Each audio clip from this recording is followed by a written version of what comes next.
Suman TV ప్రేక్షకులకు నమస్కారం. ప్రస్తుతం మనతో పాటు ఉన్నారు మైలవరపు నాగమణి గారు. త్రిజగద్గురు పీఠం చైర్మన్ అండ్ వారసురాలు ఉన్నారండి. అమ్మ, ఇలా శ్రావణ మాసంలో చూసుకుంటే గనక సోమవారాలు మాట్లాడుకున్నాం, మంగళ గౌరీ వ్రతం గురించి చెప్పారు, ఇలా అన్ని ఏం చేయాలో తెలియచేశారు. అయితే ఈ శ్రావణ మాసంలో నాగుల పంచమి కూడా వస్తుంది. అవునవును. ఏంటి కథ ఏమైనా ఉందా? ఒక పాముకు పూజ చేయడం ఏంటమ్మా అంటే రైతులు ఆ కాలంలో పొలాల దగ్గరలో అలా వచ్చిందా ఆనవాయితీ ఆచారం, లేకపోతే ఏంటి నాగుల పంచమి విశిష్టత ఎక్కడి నుంచి వచ్చింది? పాముకు పుట్టకు పూజ చేసే విధానం ఏంటి ఇదంతా కూడా? చాలా మంచి ప్రశ్న. అసలు మనిషి తల్లి గర్భంలోకి ప్రవేశించటమే చిన్న తోక పురుగేసుకుని ప్రవేశిస్తారు. తోక పురుగులాగా మనం తల్లి గర్భంలో మనకి ప్రవేశిస్తాం. చూపిస్తూ ఉంటారు ప్రే వీడియోస్‌లలో. సు అవునమ్మా. ప్రవేశిస్తాం. హ్మ్. దాని తర్వాతే ఆ తోకల గీకలన్నీ ఊడిపోయి మనకి అవయవాలన్నీ ఏర్పడతాయి. హ్మ్. ఆ తోకే ఈ వెన్ను మనది. అసలు మన నిజ స్వరూపం అది. ఈ వెన్ను అదే. ఆహా! కాబట్టి నాగులకి, మనుషులకి ఎనలేని అనుసంధానం ఉంది. ఇక్కడ పర్యావరణం కాపాడబడాలన్నా, రైతుకి చేలో పంట, పాడి అన్నీ బావుండాలన్నా, నాగుల ఆరాధన అనేది చాలా ఉత్తమోత్తమం హుహు. అని మనకి పెద్దలు, పురాణాలు, శాస్త్రాలు, వేదాలు అన్నీ చెప్తున్నవే. హుహు. కాకపోతే ప్రత్యేకంగా ఈ శ్రావణ మాసంలో వచ్చే పంచమి నాగుల పంచమి అని పిలువబడుతుంది. హుహు. ఈ నాగుల పంచమి అనేది ఒకానొక టైంలో జనమేజయ మహారాజు సర్పయాగం చేశాడు. హుహు. ఎందుకు అంటే ఎందుకమ్మా? తన తండ్రిని ఏదో తక్షకుడనే నాగం కాటు వేసింది ఓకే. అన్న ఆ కోపంతో అసలు భూమి మీద నాగాలే ఉండటానికి వీల్లేదని యాగం తలపెట్టాడు, సర్పయాగం. అయ్యో! సర్పయాగం చేస్తే పాపం నాగులన్నీ పాపం ఆ యాగంలో పడి కాలి ఇదైపోతున్నాయి. అది తప్పు కదా! తప్పంటే ఆయన మరి అంతే కదా. మనిషికి నా తండ్రికి కష్టం వచ్చింది, కాటేశాడు, నా తండ్రికి విపత్తు వచ్చిందని ఆయన బాధ ఓకే కదా. అమ్మా. ఎవరైనా ఆ! మా సహజంగా అవును. అనుకునేది అదే కదా. హ్మ్. కానీ ఆ! అప్పుడు ఈ సర్పాలన్నీ ఇట్లా యజ్ఞంలో పడి పోతూ ఉండగా, హ్మ్. అప్పుడు ఇవేం చేశానంటే ఆస్తిక మహాముని దగ్గరికెళ్ళి విన్నవించుకున్నాయి. మహాముని ఇట్లా జనమేజయ మహారాజు యాగం చేస్తున్నాడు, సర్పయాగం చేస్తున్నాడు కోపం చేత. మేమందరం అసలు చచ్చిపోతున్నాము, కాలిపోతున్నాము మంటల్లో పడి. మాకిక భూమి మీద ఎక్కడా మాకు గతి లేకుండా ఉంది. మీరే హ్మ్. మమ్మల్ని కాపాడాలి అనంటే, అప్పుడు ఆ మహాముని మహారాజు దగ్గరికెళ్ళి, "మహారాజా నువ్వు శాంతించాలి" అని. ఎందుకంటేనమ్మా అంత కోపంతో ఉన్న మనిషి దగ్గరికి ఎవరైనా వెళ్ళి చెప్పాలంటే దానికి తగ్గ మనిషే వెళ్ళి చెప్పాలి. అవును. ఆయన కాబట్టి అప్పుడు మహాశాంతంగా "మహారాజా" అనని చెప్పి చాలా లౌక్యంగా, ఎంతో నిదానంగా మాట్లాడి, "జరిగిందేదో జరిగింది. వాళ్ళకి మీరు బతుకు తెరువు లేకుండా చేయకూడదు. నాగాలు భూమి మీద లేకుండా పోతే అసలు ప్రకృతి ఆగదు" అని చెప్పి నచ్చజెప్తే అప్పుడు యాగాన్ని ఆపాడు. ఆపారా? ఆ! ఆపాడు. హుహు. జనమేజయ మహారాజు ఆపాడు. హ్మ్. ఆ ఆపినటువంటి రోజు, మహాముని మాట్లాడినటువంటి రోజు ఈ నాగపంచమి. అవునా అమ్మా? ఈ శ్రావణ మాసంలో. ఆహా! ఆ రోజున పురస్కరించుకొని మనం ఈ నాగపంచమి పూజలు చేసుకుంటాం అనమాట. చూసారా? మాకు జస్ట్ అమ్మ వాళ్ళెళ్తారు, అమ్మమ్మ వాళ్ళెళ్తారు, పుట్టలో పాలు పోస్తారు. ఇంతవరకే తెలుసు. ఈ కథ సారాంశం అసలు ఏం జరిగింది నాగుల పంచమి రోజున అసలు మాకు తెలీదు. మీరు తెలియజేశారు. అప్పుడు నాగాలు విన్నవించుకున్నాయి శ్రీ మహావిష్ణువుకి. ఆ! స్వామి ఇంత జరిగింది గదా! మాకేదైనా ఒక పండగ మమ్మల్ని జనులందరూ కొలుచుకునే ఒక విశేషమైన రోజుని మాకు ప్రసాదించండి అంటే, ఏ హుహు. రోజైతే ఈ సంఘటన జరిగిందో ఆ రోజునే మీరు పూజించబడతారు. మీకు హుహు. జనులందరూ పూజ చేసుకుంటారు మిమ్మల్ని అని చెప్పి చెప్పగా, మనందరం కలిసి ఈ శ్రావణ మాసంలో అసలు వచ్చే నాగులు. నాగపంచమి రోజున ఈ నాగపంచమి పూజగా మనం చేసుకుంటున్నాం. హుహు. ఇది అందరూ చేయొచ్చు కదమ్మా! ఎవరైనా ఎవరైనా చేసుకోవచ్చు. ఎవరైనా. ముఖ్యంగా ఏం అందరూ చేయాలంటే చేయొచ్చంటే హ్మ్.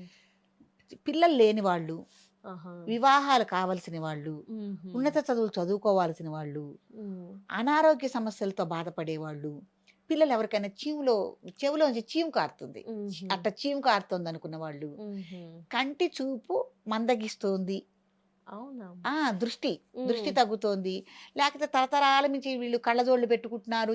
చిన్న వయసు నుంచే వీళ్ళకి కళ్ళజోళ్ళొచ్చేస్తున్నాయి. హుహు. మరీ ఈ మధ్య అయితే 4 సంవత్సరాలు, 5 సంవత్సరాల పాపకు గూడా కళ్ళజోడు చూస్తున్నాం. అవును. హుహు. అలాంటి వాళ్ళు తప్పకుండా ఈ నాగారాధన చేయటం వల్ల ఈ సమస్యలన్నీ తొలగిపోతాయి.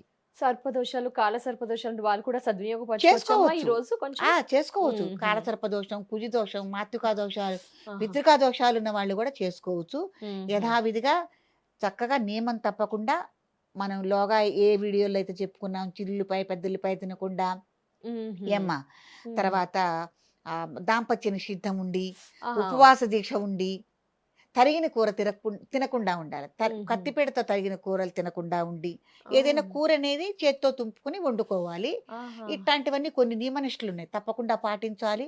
మ్మ్హ. నేను ఈ ఖచ్చితంగా చెయ్యాలంటే ఏం చేయాలమ్మా నాగుల పంచమి రోజు జనరల్గా ఇక్కడైతే ఈ ప్రాంత వాసులంతా కూడా పాలు పోసేసి జొన్న పేలాలు అలాంటివి చేస్తూ ఉంటారు. అవును. మీరేం చెప్తారు అసలు? స్వామికి చాలా ఇష్టమైంది తెల్ల నువ్వులతో చేసిన బెల్లం కలిపిన చిమ్మిరి పదార్థం ఓకే. స్వామికి నైవేద్యం. మ్మ్హ. నేను ఈ సందర్భంగా మన ఛానల్ సందర్భంగా కూడా ఒక విషయం చెప్తామా. చెప్పండి అమ్మా. చాలా మంది తెలియక పుట్టల దగ్గరికి వెళ్ళి, పుట్టలు అంటే మహామునుల స్వరూపాలు అవి, మహామునుల స్వరూపం. స్వరూపాలు కాబట్టి పుట్ట నిర్మాణం అనేది ఒక చెదపురుగు చేస్తుంది. ఆ చెదపురుగు చేసిన తర్వాత అది చెదపురుగు ఖాళీ చేసి వెళ్ళిపోతే పాములకి నివాసయోగ్యంగా ఉంటుంది. వానకి ఎండకి దాంట్లో ఆ పాములు తలదాచుకోవటానికి అది నివాసయోగ్యం అవుతుంది. పాములు పుట్టలు ఎప్పుడు పెట్టవు. అవును. చెదపురుగు పెడుతుంది. చెదపురుగు. నిర్మాణం అనేది చెదపురుగు చేస్తుంది, పాములు చెయ్యవు. మ్మ్. నివాసయోగ్యంగా ఉంటుంది కాబట్టి చాలా మంది తెలిసి తెలియక ఏం చేస్తున్నారంటే లీటర్లు పాలు తీసుకెళ్లి పాలు పుట్టలో పోస్తారు. పోసేస్తున్నారు, కోడిగుడ్లు వేసేస్తున్నారు, అరటిపళ్ళు వేస్తున్నారు. దయచేసి అందరికీ నేను చెప్తున్నానమ్మా, అలా అవును. మటుకు చెయ్యవద్దు. తప్పకుండా. పుట్టలు ధ్వంసమైపోతాయి. ఇప్పుడు మన ఇల్లుందండి, మనం ఇక్కడే ఉన్నాము. ఇక్కడ మనం కోడిగుడ్లు జిమ్మేసుకుని లీటర్లు పాలు పోసేసుకుని పాలేసుకుంటే. చలివిళ్ళు పోసేసేసి అతిగా ఇవన్నీ కుంకుమ, వేసేస్తే పసుపులు కూడా ఎంతసేపు ఉంటారు మీరు ఆ గదిలో? మీరు మ్మ్. ఎంతసేపు ఉండగలరు? కాబట్టి పుట్టల్నిట్టా పొరపాటును కూడా మీరు పుట్టల జోలికెళ్ళి పాలు పోయవద్దు.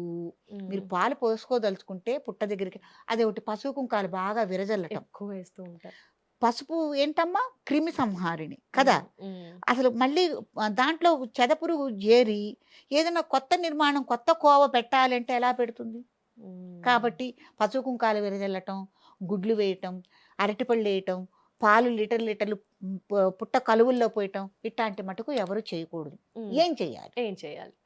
పుట్ట దగ్గరికి వెళ్ళి చక్కగా నమస్కారం చేసుకుని పుట్టక దగ్గరలో ఒక ప్లేట్ లాంటిది పెట్టుకుని, మీ దగ్గరైన వెండి పడిగ కానీ, అది లేకపోతే మనం గోధుమ పిండితో పడిగ రూపం గల చేసుకుని అది ప్లేట్లో పెట్టుకుని నాగానికి అలా అభిషేకం చేసుకోండి. గుడి ప్రాంగణంలో ఆ పుట్ట దగ్గరలో, పుట్ట కొద్ది ప్రాంగణం. దగ్గరలో, ఓకే అమ్మ. పుట్ట మీద కూడా ఒక దగ్గరలో పుట్ట అలా దగ్గర. చేసుకోండి. ధూపదీప నైవేద్యాలు చేసుకోండి. మ్మ్. చక్కగా నాగాలకి సంబంధించిన ఏదైనా పరిమళమైన పువ్వులుంటే కొద్దిగా పుట్ట దగ్గర పెట్టుకోండి. మ్మ్. ఏదైనా సంపెంగలు కానీ, మల్లెపూలు కానీ, విరజాజులు కానీ ఉంటే స్వామికి ఇష్టం కాబట్టి పెట్టుకోండి. పుట్టల్లో పాలు పోయటం అనేది చాలా తప్పమ్మా. దయచేసి ఎవరు ఖచ్చితంగా అలా అమ్మా. చేయకూడదు. తప్పకుండా. ఇంకా మీరు ఏం చేయాలంటే, ఇప్పుడు మనకి మోపిదేవి ఉంది. మ్మ్. అక్కడ సుబ్రహ్మణ్యేశ్వర స్వామి ఎట్లా ఉంటాడు? నాగరూపంలో ఉండడు సుబ్రహ్మణ్యేశ్వర స్వామి, ఎలా ఉంటారు? లింగ రూపంలో ఉంటారు. మ్మ్. అక్కడ విశేషం ఏంటి? సుబ్రహ్మణ్యేశ్వర స్వామి లింగ రూపంలో ఉండటం. అక్కడ లింగ రూపంలో ఉన్న స్వామిని మనం సుబ్రహ్మణ్యేశ్వర స్వామిగా కొలవటం, ఆరాధన చేయటం, అభిషేకాలు చేసుకోవటం చేస్తున్నాం.